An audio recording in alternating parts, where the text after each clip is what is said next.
Good day viewers, today we will discuss a practical on life history of Fasciola and Taenia. Aim of the practical is to study life history of Fasciola hepatica and Taenia solium. Introduction. Fasciola hepatica and Taenia solium belong to phylum Platyhelminthes.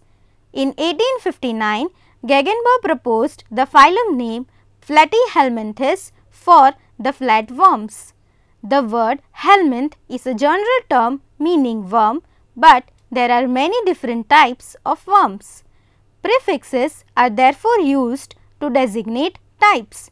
Platyhelminthes for flatworms and Nemathelminthes for roundworms. All helminthes are multicellular eukaryotic invertebrates with tube-like or flattened bodies exhibiting bilateral symmetry. They are triploblastic, that is with endo, meso and ectodermal tissues, but the flatworms are acoelomate, that means they do not have body cavities. While the roundworms are pseudocoelomate, it means body cavities are not enclosed by mesoderm. Many helminths are free-living organisms in aquatic and terrestrial environments, whereas others occur as parasite in most animals and some plants. The study of helminths is known as helminthology. First, we will see life history of Fasciola hepatica. Fasciola hepatica is a parasitic flatworm of the Fasciolidae family. It is also known as liver fluke. Hermaphroditic adults are flat and leaf-like, ranging from 20 to 30 mm in length and 7 to 14 mm in width, with oral and ventral suckers that are the organs of attachment. Fasciola gigantica is about double the size of Fasciola hepatica. The eggs are ovoid, light yellow-brown, operculate, enlarged and range from 130 to 150 micrometer in length and 60 to 90 micrometer in width. Digenetic life cycle of Fasciola hepatica. The life cycle of Fasciola hepatica is complex and completed within two hosts. The primary host within which the adult parasite lives is the sheep, while the intermediate host is a snail within which the numerous larval stages are passed. This type of life cycle involving two hosts is termed as digenetic. Copulation and fertilization. Though Fasciola hepatica is hermaphrodite, cross-fertilization commonly occurs. Hence, before fertilization, copulation occurs in the bile duct of the sheep. The cirrus of one fasciola is inserted into the Laurer's canal of other fasciola and the sperms are deposited into the oviduct. So, cross-fertilization takes place. During self-fertilization, the sperm from the same fasciola enter the female genital aperture and passes down the uterus to fertilize the egg in the oviduct. Formation of the egg capsule. The eggs are brownish in color, oval in shape and measure about 130 to 150 micron in length and 63 to 90 micron in width. The completed eggs are called capsule. They pass into the uterus where development starts. The capsules are produced throughout the year and one fluke may produce 50,000 capsules. Development. The development starts in the uterus and it is continued in the ground. The fertilized egg divides into a small propagatory cell and a larger somatic cell. The somatic cell divides and forms the ectoderm. Later, the propagatory cell divides into two cells, one of which form the endoderm and mesoderm of the larva and the other form a mass of germ cells at the posterior end of the larva. Within 2 weeks, a small Miracidium larva is formed. Miracidium larva. In the life history of liver fluke, the first larval stage is Miracidium.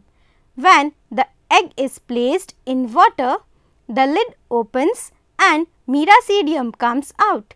This larva swims in the water. Characters of Miracidium larva. It is 150 microns in length. It is small and conical in shape. The body is covered by 21 ciliated cells which are arranged in 5 rows. Epidermal plates or cells consist of 6, 3, 4 and 2 in Roman number 1, 2, 3, 4 and 5 rows respectively. With the help of cilia, it swims in the water.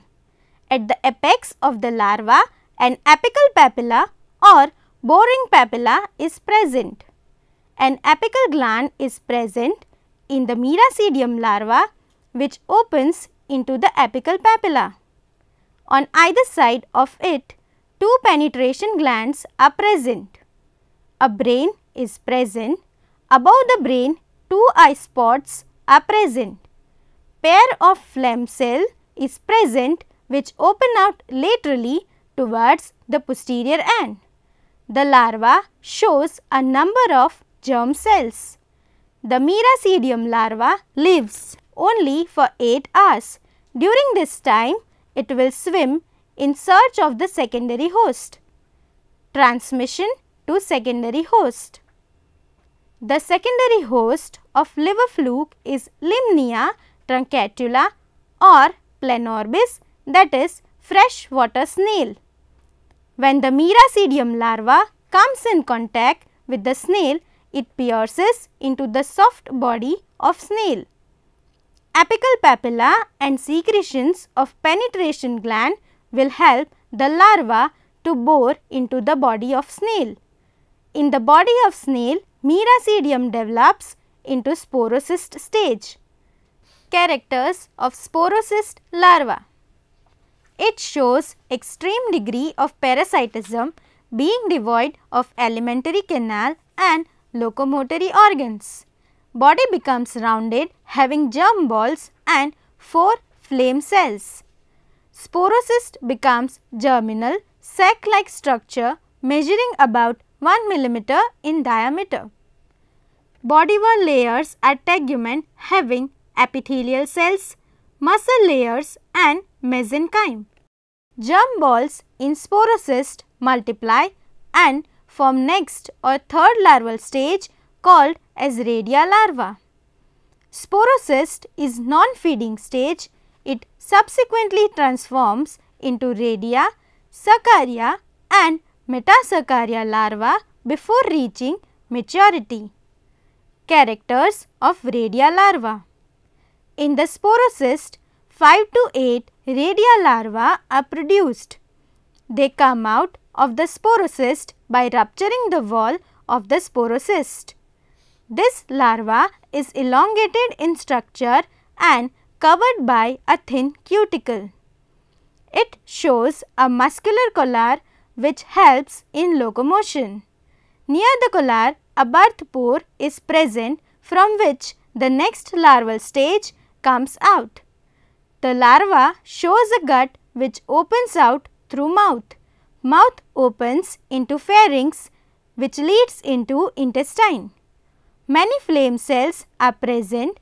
The phlegm cells of one side will open into a common excretory duct which opens out through a single nephridiopore. The mesenchyme of the larva shows germ cells. The germ cells will undergo parthenogenesis and give rise to the next larval stage called Cercaria in the winter season. Characters of Cercaria larva. The radia larva will give 15 to 20 Cercaria larvae. They are liberated from the radia larva through birth pore. It is oval in shape with tail. It is 0.25 mm to 0.35 mm in length. The cuticle covering shows backwardly directed spines. Two suckers are present. One is oral sucker around mouth and ventral sucker. The digestive system starts with mouth, opens into pharynx, esophagus and intestine. Intestine is divided into two branches. More flame cells are present. All of them open into excretory tubules. The two excretory tubules will unite at the posterior end and it becomes excretory bladder. It forms an excretory tube. It divides into two which opens out through nephridiopore. Germ cells are present in them. The completely developed Cercaria will enter into water from the body of snail. They swim for 2 to 3 days in the water and settle on a water plant. Cercaria larva, after attaching to a water plant, loses its tail and develops a cyst around itself. It is called metacercaria. Characters of metacercaria larva. It is 0.2 mm in diameter. These stages can develop only when they enter into ship. This stage can survive for few weeks if they are present near water. Transmission. When the sheep eats the plants with metacercaria stages, they enter into its digestive system. The cyst wall is digested in intestine. It penetrates through the intestine wall and reaches the liver. It takes 6 weeks to grow into adult and it takes 12 weeks to attain sexual maturity. This is the schematic diagram of Fasciola hepatica which represents digenetic life cycle. Pathogenesis of Fasciola hepatica. It causes hepatitis, hemorrhage and liver rot disease in sheep. Diagnosis and treatment. Control measures for Fasciola hepatica ideally should involve removal of flukes in affected animals, reduction of the intermediate host snail population and prevention of livestock access to snail infested pasture. Surgical techniques are available for the diagnosis of Fasciola hepatica. An enzyme linked immunosorbent assay, that is ELISA test, is available to detect anti-hepatica antibodies in serum and milk. Several drugs are available to treat infected ruminants including triclabendazole, chlorsen, that is for cattle and sheep only, albendazole, nitobimin, clozentel, refuxenide and oxyclosenide. Now we will see life history of Taenia solium. Taenia solium is the pork tapeworm belonging to cyclophylid cestodes in the family Taenidae. It is an intestinal zoonotic parasite found throughout the world and is most prevalent in countries where pork is eaten. The adult worm is found in humans and has a flat ribbon-like body which is white in color and measures 2 to 3 meter in length. It is distinct as head and scolex, contains suckers and a rosellum as organs for attachment. The main body, the strobila, consists of a chain of segments known as proglottids. Each proglottid is a complete reproductive unit, hence the tapeworm is a hermaphrodite. The life history of Taenia solium is digenetic. It completes its life cycle in humans as the definitive host and pigs as intermediate host. It is transmitted to pigs through human feces or contaminated fodder, and to humans through uncooked or undercooked pork. Pigs ingest embryonated eggs, that is morula, which develop into larvae, that is oncospheres, and ultimately into infective larvae, that is cysticercus. Copulation and fertilization. The life cycle of tapeworm is much simpler and without a free larval stage. Fertilization is preceded by copulation, which is accomplished by insertion of cirrus into vagina of the same or other proglotid to release spermatozoa. It becomes possible when the common gonophores of two mature proglotid come in contact due to folding of strobila. Anterior mature proglotids having only male genitalia can enter into copulation only with the posterior mature proglotids with fully developed female genital organs. Fertilization following copulation between two different proglotid termed as cross fertilization, which in same proglotid known as self fertilization. Zygote is formed by internal fertilization. Capsule formation. The fertilized eggs or zygotes pass through ootype, where they are surrounded by yolk cells secreted by the vitelline gland. Each zygote is associated with a large yolk or vitelline cell, and the two become enclosed in a thin egg shell or chorionic membrane. The zygotes with the shell are known as the capsules, which pass into the uterus where further development takes place, and it is lubricated by the secretion from the Mealy's gland. Cleavage. Cleavage begins while the egg cell or zygote is still inside the uterus. The first cleavage divides the zygote into two unequal cells, a larger megamere and a smaller embryonic cell. Morula. The megamere divides further, forming several similar megameres. The embryonic cell divides repeatedly and forms two kinds of cells like small mesomeres and large micromeres. Thus, three types of cells result from the zygote: small micromeres, medium mesomeres, and large megameres.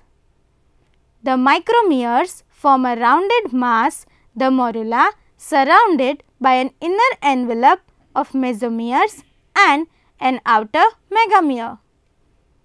Megameres nourish the embryonic cells and finally disappear. Mesomere produces striated shell known as embryophore surrounding morula. Oncosphere. Morula at the morphologically posterior end develops three pairs of chitinous hooks secreted by differentiated cells called oncoblast. The six-hooked embryo is known as the hexacanth. The whole structure, that is the hexacanth with all the surrounding membranes, is known as oncosphere. By the time of oncospheres are formed, the proglotid becomes gravid and increases in size. Infection to secondary host. Gravid proglotids at the posterior end of strobila break off into small groups and pass out with the human feces. They eventually die and disintegrate, releasing the oncospheres. Thousands of tiny eggs are now scattered by the wind and may settle on grass and vegetables. The oncospheres are now ready to infect the intermediate host, that is pig, in which further development takes place. Migration within secondary host. When the oncospheres reach the stomach of pig, they are attached by the digestive juice. The embryonic basement membrane and the hexacanth membranes are dissolved. The 6 embryonic chitinous and ctenoid hooks emerge out. The hexacanth embryo now bores through intestinal epithelium and reaches inside a blood and lymph vessel. The entire process takes about 10 minutes. Usually after passing through the heart, it insists in some striped or voluntary muscle of the body, eyes or brain. Cysticercus larva or bladder worm. Cysticercus larvae are commonly called as bladder worm. It consists of a sac or bladder-like structure having invaginated proscolex measuring 6 to 8 mm in length. Proscolex contains suckers and hooks. Bladder is grossly opalescent, made up of a single layer and filled with a fluid. This larva is obtained after removing the cyst wall. Evaginated scolex contains hooks, rosellum, sucker and bladder. Further development of Cysticercus larva does not take place unless eaten by a definite host. Infection to primary host. Man gets infected by eating inadequately cooked measly pork, that is Cysticercus larva in flesh of pig. 1 kilogram of measly pork may contain 500 or more cysticerci. Cysticercus becomes active on reaching the small intestine and develops to adult stage. The worm begins to produce mature and gravid segments with oncospheres within 2 or 3 months. This is the schematic diagram of Taenia solium, which represents its digenetic life cycle. Pathogenesis. A Cysticercus grows into an adult worm in human small intestine. Infection is generally harmless and asymptomatic. However, accidental infection in humans by the larval stage causes cysticercosis. The most severe form is neurocysticercosis, which affects the brain and is a major cause of epilepsy. Diagnosis and treatment. The best way to avoid getting tapeworm is not to eat undercooked pork. Moreover, a high level of sanitation and prevention of fecal contamination of pig feeds also plays a major role in prevention. For human cysticercosis, dirty hands are attributed to be the primary cause and especially common among food handlers. Therefore, personal hygiene such as washing one's hands before eating is an effective measure. Diagnosis of cysticercosis depends primarily on confirming the presence of hooks of the scolex of Taenia solium under the microscope. Calcified larvae in the subcutaneous and muscle tissues can be identified by an X-ray examination. CT scans and MRI can detect lesions in the brain. An oral drug, niclosamide, is highly effective in getting rid of the Taenia solium tapeworm. Cysticercosis outside the central nervous system is treated surgically. For patients with ocular cysticercosis, the cysts are removed. Excisional biopsies are performed on subcutaneous cysticercosis. For patients with brain cysticercosis, 2 drugs that are praziquantel and albendazole are relatively successful as treatments. The prognosis for a patient with adult tapeworms that can be removed surgically or medically is good. Summary. Let us summarize this topic. In this topic, we have seen the life cycles of Fasciola hepatica and Taenia solium. In Fasciola hepatica, we converse its digenetic life cycle with various larval forms like Miracidium, Sporocyst, Radia, Saccharia and encysted Metasaccharia. We have also talked about various developmental stages in Taenia solium, its digenetic cycle with Cysticercus larva. All these helminths are multicellular eukaryotic invertebrates with tube-like or flattened bodies exhibiting bilateral symmetry. Thank you.